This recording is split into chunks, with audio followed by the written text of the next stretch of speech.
سورہ بقرہ کی روشنی میں اللہ کے راستے میں خرچ کرنے کا مقام، تو آگے اللہ کیا فرماتے ہیں؟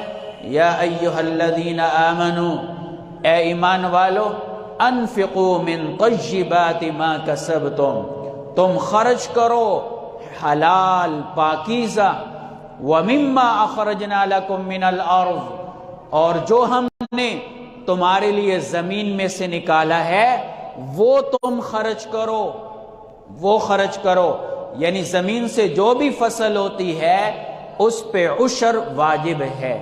اب لوگ عام طور پر سمجھتے ہیں، ہمارا جانا ہوتا ہے علاقے میں، لوگ سمجھتے ہیں کہ صرف گندم اس کی بس عشر ہے اس کا، باقی کسی فصل کا نہیں، جو بھی فصل ہے، گندم ہے، گنا ہے، اور اسی طرح اور بھی جو فصلیں ہیں، ہر فصل پہ میرے نبی صلی اللہ علیہ وسلم نے فرمایا کل ما خرج من الارض ففیہ عشر، چاہے پھلوں کا باغ ہے، جو بھی زمین سے نکلتا ہے اس پہ عشر ہے۔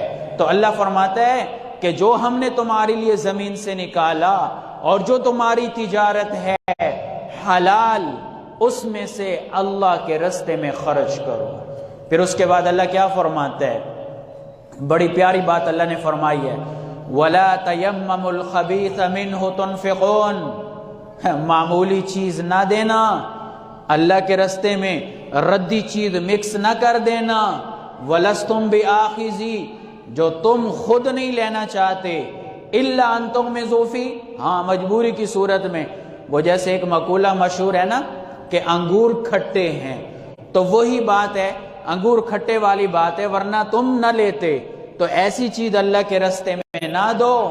وَعْلَمُوا، اور جان لو، أَنَّ اللَّهَ غَنِيٌّ حَمِيدٌ، اللہ بے پرواہ بھی ہے، اللہ تعریف کے لائق بھی ہے، اللہ کو تمہارے مال کی ضرورت نہیں ہے۔ یہ آیت کہاں اتری ہے؟ میں سب کی توجہ چاہتا ہوں، دلوں پہ ہاتھ رکھ کر ذرا اس کی طرف غور کرنا۔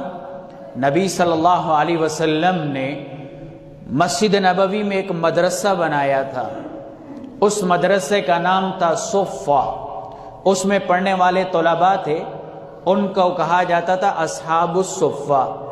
نبی صلی اللہ علیہ وسلم نے ان طلباء کے لیے چندہ مانگا، چندہ کس صورت میں؟ ان کے کھانے کا انتظام کرنے کے لیے۔ کسی صحابی کے ذمہ ایک طالب علم لگا دیا، کسی کے ذمہ 2 طالب علم لگا دیے، کسی کوئی مالدار ہوتا تھا 70 کے 70 طلباء ان کے ذمہ لگا دیتے۔ پھر نبی صلی اللہ علیہ وسلم نے ایک اور سسٹم کیا، چونکہ مدینہ والوں کے کھجوروں کے باغات تھے، تو نبی صلی اللہ علیہ وسلم نے کہا کہ تم اپنے کھجوروں کے خوشے لا کر مسجد نبوی میں تاروں پہ لٹکا دیا کریں، تو جب طلباء کو بھوک لگا کرے گی کھا لیا کریں گے۔ تو کچھ لوگ ردی کھجوریں لانے لگے، مطلب بیکار کھجوریں، اللہ سے برداشت نہ ہوا۔ اللہ کو طالب علم اتنے پیارے ہیں، اللہ سے برداشت نہ ہوا، اللہ نے یہ آیت اتار دی کہ تم ردی نہ ملاؤ، جو تم خود نہیں لیتے وہ تم ادھر خرچ کر رہے ہو، اللہ کو تمہارے مال کی ضرورت نہیں ہے، اللہ بے پرواہ ہے، اللہ کو تمہارے مال کی ضرورت نہیں، اور اللہ تعریف کے لائق ہے، تو لہٰذا ردی بھی نہیں دینا، اعلیٰ عمدہ چیز دینا ہے۔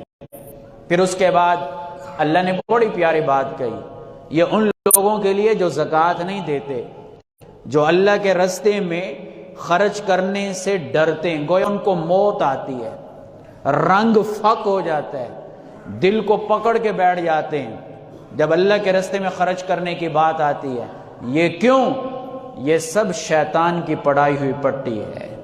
اللہ کیا کہتے ہیں؟ توجہ رکھنا، اللہ فرماتے ہیں الشیطان یعدکم الفقر، شیطان تمہیں غربت سے ڈراتا ہے کہ ہائے اللہ کے راستے میں دے دو گے غریب بن جاؤ گے، مر جاؤ گے، رزق بند ہو جائے گا، وَيَأْمُرُكُمْ بِالْفَحْشَاءِ، اور تمہیں بے حیائی کا حکم دیتا ہے۔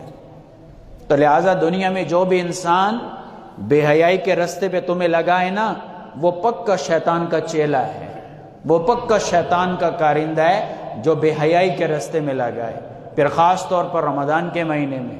تو لہذا اللہ کہتا ہے کہ شیطان تمہیں اللہ کے راستے میں خرچ کرنے سے ڈراتا ہے کہ اوہ غریب بن جاؤ گے، اور بے حیائی کا حکم دیتا ہے، لیکن تمہارا اللہ کیا کرتا ہے؟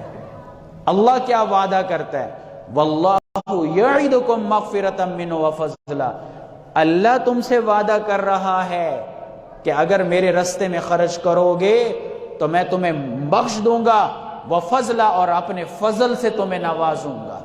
واللہ واسع علیم، اور اللہ کے خزانے بڑے وسیع ہیں، اللہ کا علم بڑا وسیع ہے، اللہ کی سلطنت بڑی وسیع ہے، العلیم، اللہ جاننے والے بھی ہیں کہ میں نے کس کے ساتھ کیا کرنا ہے۔